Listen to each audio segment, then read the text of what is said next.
comment faire quand on veut abandonner. Vouloir abandonner, c'est quelque chose de tout à fait envisageable dans la mesure où la vie, ce n'est pas quelque chose de linéaire. On va avoir des hauts, on va avoir des bas. Il faut arriver à homogénéiser tout ça.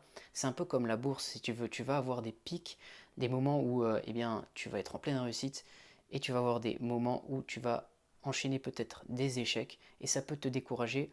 Et si dans ces moments-là, eh bien, tu as envie d'abandonner, c'est tout à fait normal. Tu peux être dans ce type de réaction.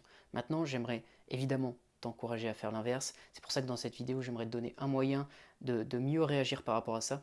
Si tu veux améliorer ton mental pour être plus performant, tu peux t'abonner à cette chaîne et activer la petite clochette pour ne rien louper.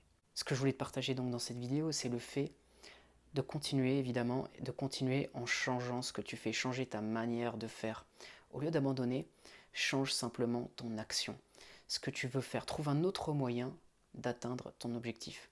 Je te recommande de faire ça parce que ces derniers mois, j'ai pu voir dans mon entourage, notamment professionnel, des personnes qui avaient changé complètement de secteur d'activité parce que ça ne marchait pas forcément dans ce qu'ils faisaient. Ou j'ai même vu des personnes qui restaient dans le même secteur d'activité mais qui changeaient complètement de ville, de localisation. Alors, il y a deux théories là-dessus. La première, c'est que ça peut très bien marcher, tout est possible, hein. Je ne suis pas en train de dire que le fait de changer de vie, ce n'est pas bon.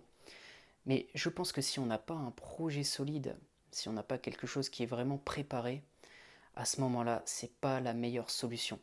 Parce que là, on est dans de l'abandon. On se dit, c'est trop difficile pour moi maintenant, donc je vais vers quelque chose de nouveau qui, voilà, peut-être va marcher. Donc on a l'euphorie du changement, mais si ce n'est pas un projet qui a été bien ficelé, ça peut être dommageable à moyen terme, à long terme, parce que on va pas forcément pouvoir utiliser tout son potentiel, parce qu'on va s'arrêter trop tôt. Et c'est ça le problème, je pense, c'est qu'il y a des gens qui vont, par souci de vouloir changer et de ne pas accepter la situation présente, vont faire le changement trop tôt et vont donc abandonner. Et quand tu fais ça, le problème c'est que tu ne peux pas vraiment avancer parce que tu vas toujours retourner en arrière, tu retournes toujours au niveau zéro.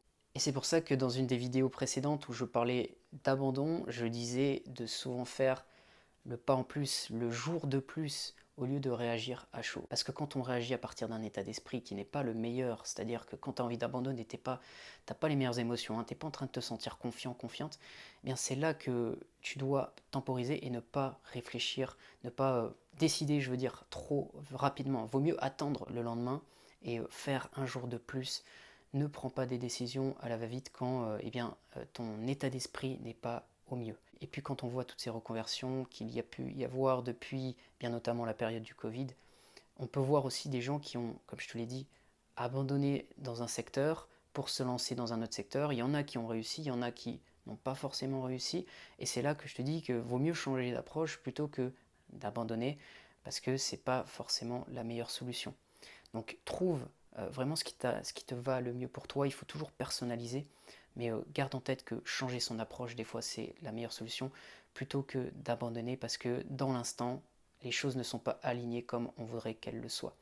Donc voilà pour cette vidéo, j'espère qu'elle t'a aidé. Si c'est le cas, tu peux mettre un j'aime, tu peux t'abonner à cette chaîne. Et si tu veux faire du coaching en préparation mentale, on peut voir ça, il y a mes infos dans la description. Je te dis à bientôt pour une prochaine vidéo.